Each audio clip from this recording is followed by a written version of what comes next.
time, we are going to bring up the director of the film. Come on down. Let's hear it for her.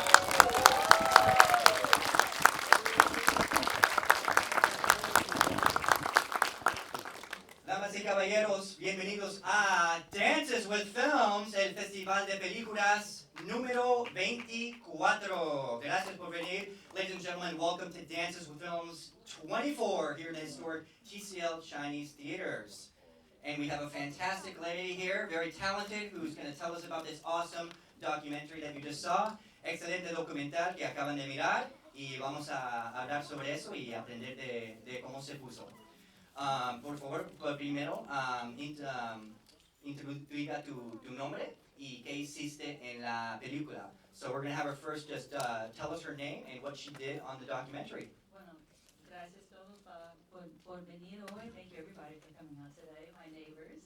Soy Patricia Nazario. I'm Patricia Nazario.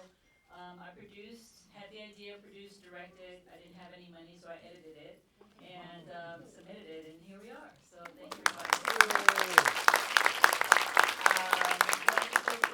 Estoy diciendo que tenía unos recursos muy restringidos, digo, entonces fue mi idea, tenía que buscar los recursos, aprendí cómo editar para poder llegar a ese punto. Gracias a todos por venir.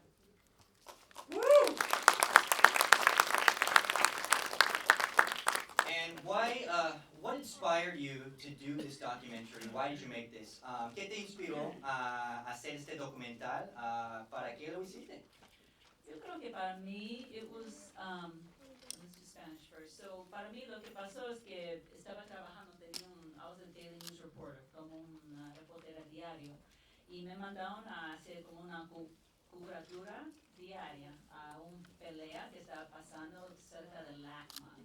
Y cuando me fui y regresé, me di cuenta que no solo trataba de esa pelea que hubo ahí en LACMA, en Wilshire, era más como que trataba con la percepción de las personas, con discriminación, con, no sé, cosas así que me puso a preguntar a mí misma, ¿qué tal que si no solamente trata de gente vendiendo ahí por la calle, pero es como más la legacy, ¿no? De gente que históricamente trabajaba o estaba más o menos clientes de esa clase de comida.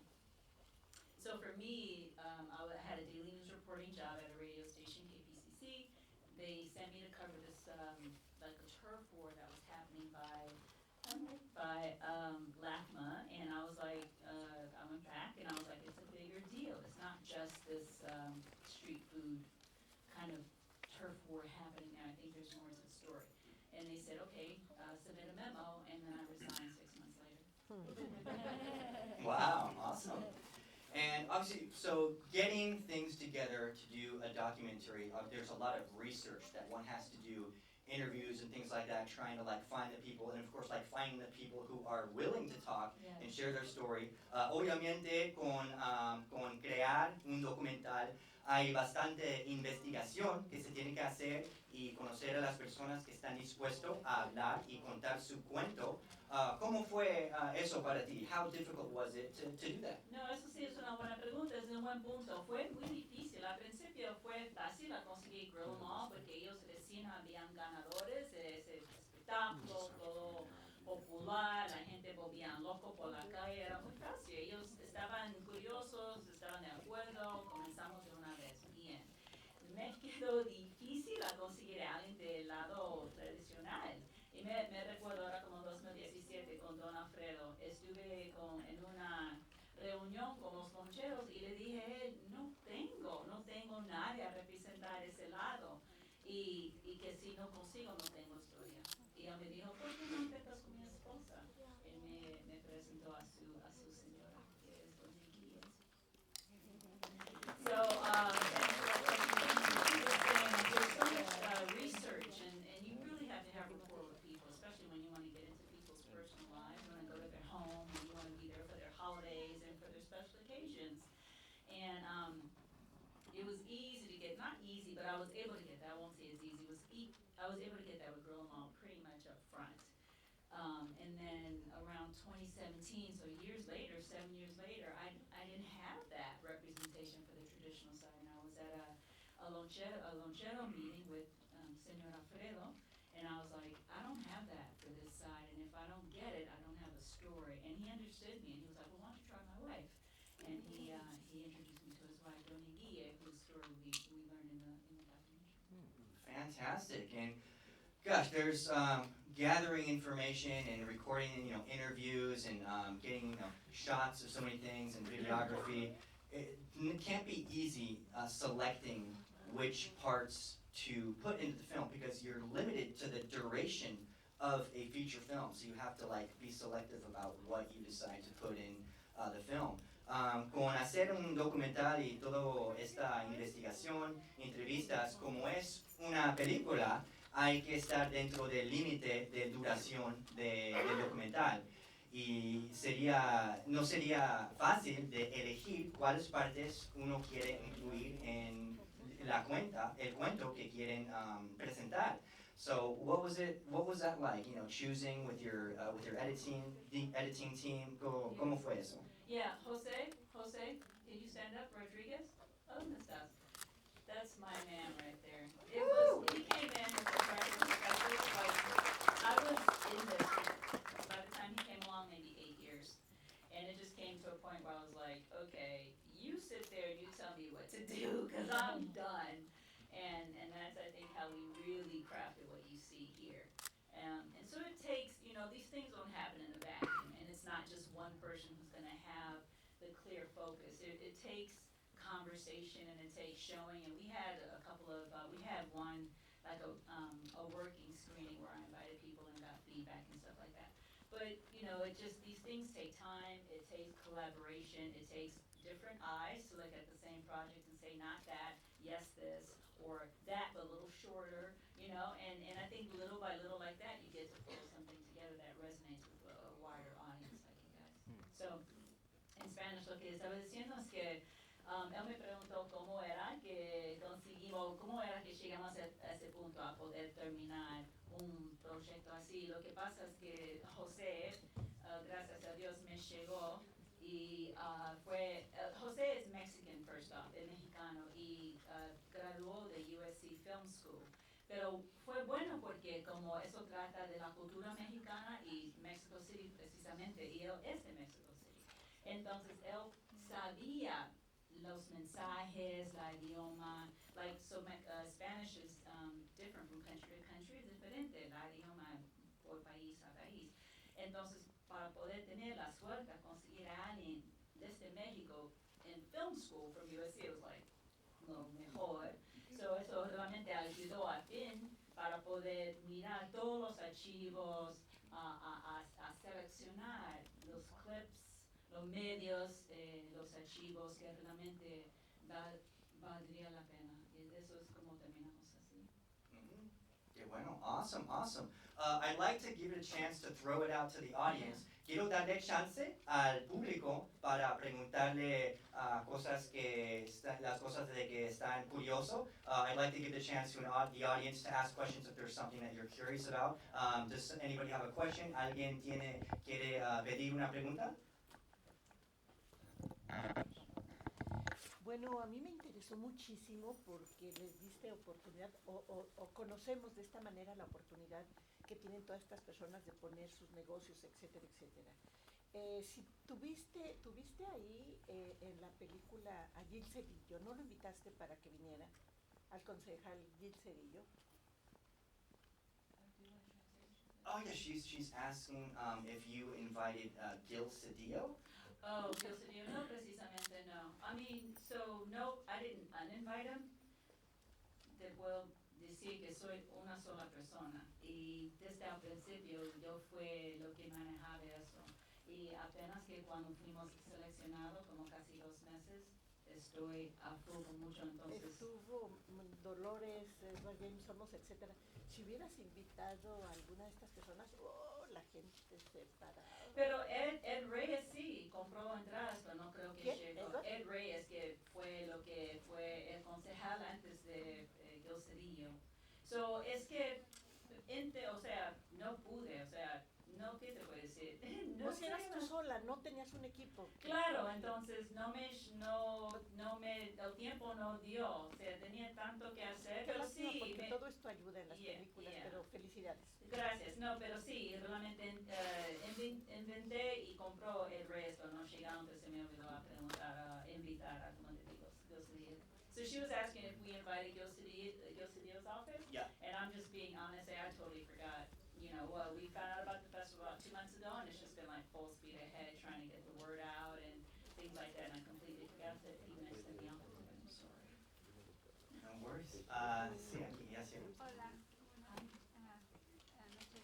Mi nombre es Rita Ortiz, yo soy consultante de negocios y primeramente te quiero felicitar porque realmente pues como latinos mexicanos venimos de este país a trabajar bien duro y muestra pues todas las dificultades porque como yo consultante de negocios ayudo a la gente a sacar licencias y a que evitar ciertas situaciones que a veces la gente no sabe información, ¿verdad?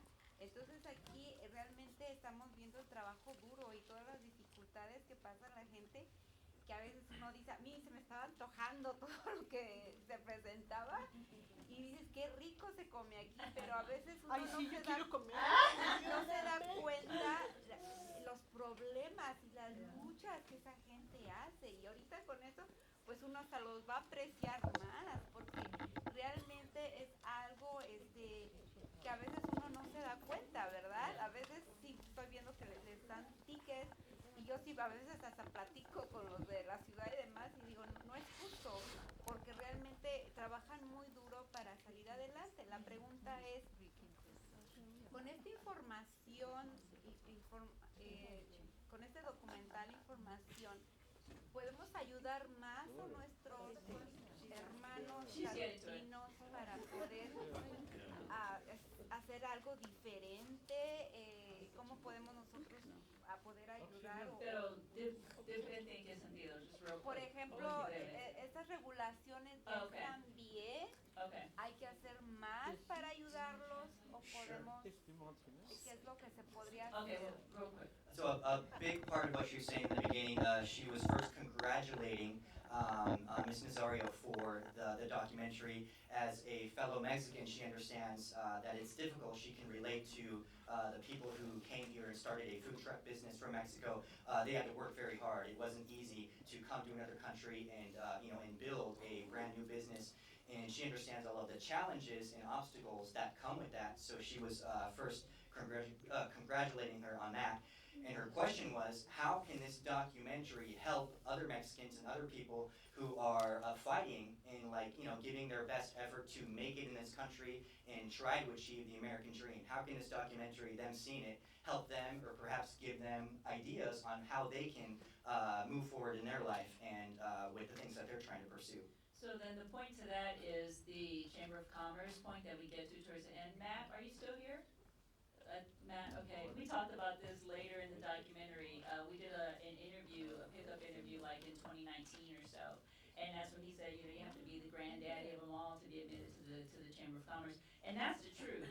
I tried to get an answer, a clarification, or some sort of guidelines where they all operate the same way and nobody responded. But the point is that these loncheros are not considered legit businesses. They're just not even on the radar as legit businesses. At the same time, they have to keep their insurance to date, their driver's license to date. They have to pass health inspections. They also have to have the business permits to operate. And they have to park at the commissary. So there are all these legalities. They're obviously legal businesses, but the Chamber of Commerce doesn't recognize them. And as long as those kinds of policies are in place, that's systematic racism, because you're already negating a certain class. In this case, it's a business class. In some cases, it's a class of race. But in this case, it's a business class. So as long as those kinds of things perpetuate, then people like this who are working and sustaining themselves with their own businesses are eliminated, discriminated against, or not given access to, like the greater pool or something like the Chamber of Commerce. So, you want to say anything else?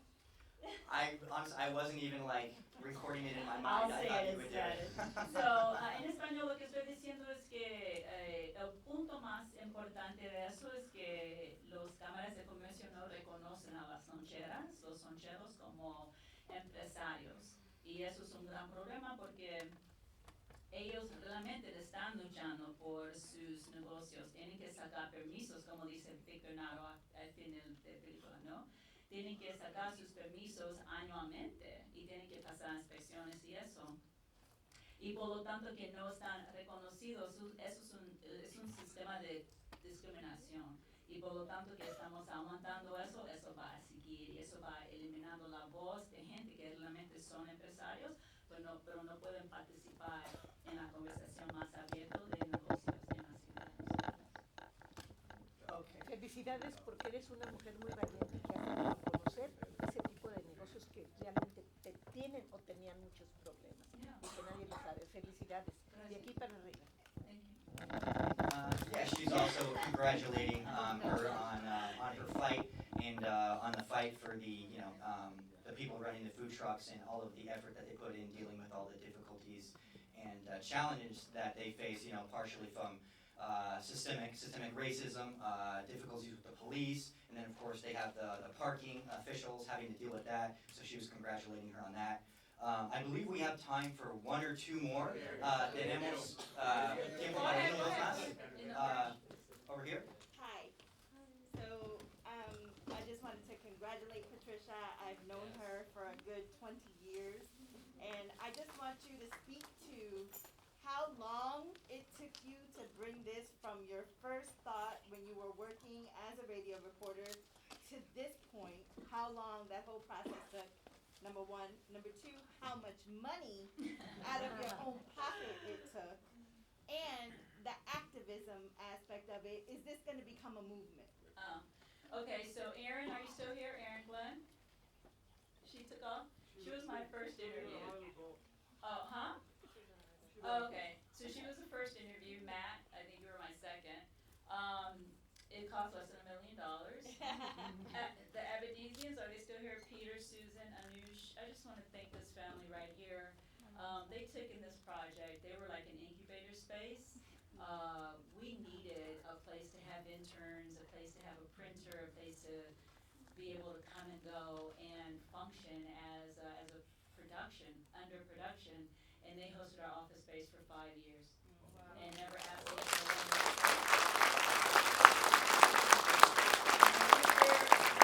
I lived for 10 years. I moved in 10 years ago, never moved out. So like, you can't explain the toll. Emotionally, sometimes I was just done, but I just had to keep going because they trusted me, Alfredo. Don Alfredo trusted me with this story, and I could not turn my back on that. What was the other thing you said? Is this going to be a movement? Well, we'll see. You make it a movement. All right. So in Spanish, brevemente, Raúl, también quiero agradecerte. Like, esas son la gente que me aguantaban. Yo llegaba y me dejaban. And Raúl, Don Alfredo, Doña Guille. Si no fueran para ellos, estaba diciendo la familia Abedisian que nos brindó un espacio de oficina. A través de ello pude tener how do you say, interns? Like interns from colleges, like estudiantes o algo así. Man, I don't even know how to say that one. Well, I had college, tenía estudiantes de los universitarios acá que estaba ayudando por unos años. Ellos me brindaron un espacio de oficina 5 años sin cobrarme ni un solo centavo. Mi hermana me dejó 10 años vivir con ella sin cobrarme, jamás me pidió ni un solo centavo para alquilar. Y fue como por actos así, hermanos, que estamos acá hoy. Asistentes voluntarios. Awesome. Well, ladies and gentlemen, thank you for coming. If you have more questions for her, I know some of you, I just saw a hand up there. We are out of time because we do have another show coming in. But if you have other questions for her, you're more than welcome to chat with her in the lobby. Ya se nos acabó el tiempo, desgraciadamente, pero si tienen más preguntas, yo sé que habían otros manos. Pueden hablar con ella afuera en la sala de teatro. Dos cosas. Tenemos un segundo screening, eso fue vendido completamente. So tenemos un segundo screening el viernes. La fecha 3 a las 2 de la tarde. Si quieres contarles a tus amigos que compran entradas